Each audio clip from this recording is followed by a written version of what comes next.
নমস্কার, সুপ্রভাত বন্ধুরা। সকলে ভালো আছো? আশা করি আমি ভালো আছি।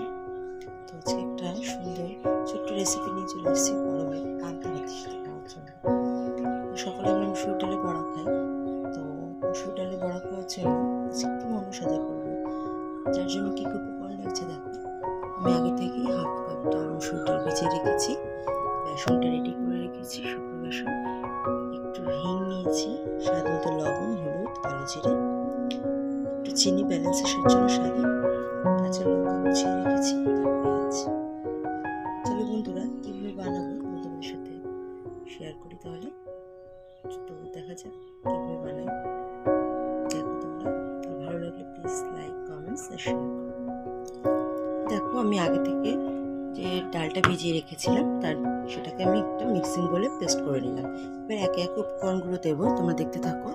ডালটা দিয়ে বেটে নিয়েছি, তার মধ্যে আমি কুচিয়ে রাখা পেঁয়াজটা দিয়ে দিলাম, কুচিয়ে রাখা রসুন দিয়ে দিলাম 2 কোয়া, কুচিয়ে রাখা লঙ্কাটাও আমি দিয়ে দিলাম,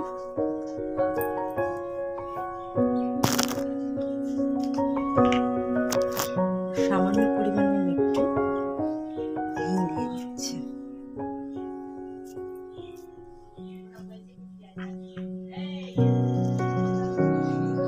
এবার আমি 1 চামচ মতো বেসন অ্যাড করলাম, স্বাদ মতো হলুদ দিলাম, হলেও কিন্তু স্বাদ আসে, স্বাদ মতো লবণ দিয়ে দিলাম, কালো জিরাটা ছিল সামান্য পরিমাণ দিলাম, স্বাদের ব্যালেন্সের জন্য আমি চিনিটা দিয়ে দিলাম। এটাকে ভালোভাবে এবার আমি মিক্স করব। তারপরে চলো দেখাচ্ছি। ডালটা তো দিয়েছি, সেই ডাল বাটাটা মিক্স করব। তো চলো এটা মিক্স করে নিই। বন্ধুরা, এটা আমার মিক্স করা হয়ে গেছে। অন্যদিকে আমি গ্যাসে কড়াটা বসিয়ে দিয়েছি। এবার এতে আমি সাদা তেল দেবো, দিয়ে দেখাবো তোমাদের বড়াটা কীভাবে ছাড়বো। সুন্দর গরম হয়ে গেছে। এবার আমি একে একে বড়াগুলো দিয়ে দেবো।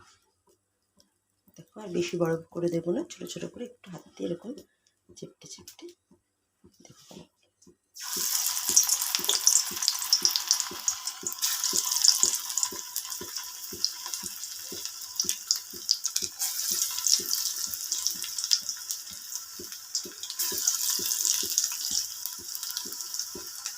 তো ছাড়ার পরে গ্যাসের ফ্লেমটা আমি একটু কমিয়ে দিলাম, আস্তে আস্তে হবে। দেখো, 2-4 সেকেন্ড পর আমি বড়াটাকে উল্টে দিলাম। গ্যাসের ফ্লেমটা লো করে কিন্তু আস্তে আস্তে চেপে চেপে ভাজতে হবে, তো ভালো করে ভাজাতে হবে। দেখো, লাল লাল হয়ে গেছে। বড়াগুলোকে আমি এবার কড়া থেকে তুলে নিলাম। তো যদি ভালো লেগে থাকে লাইক, কমেন্টস আর শেয়ার। টাটা বন্ধুরা।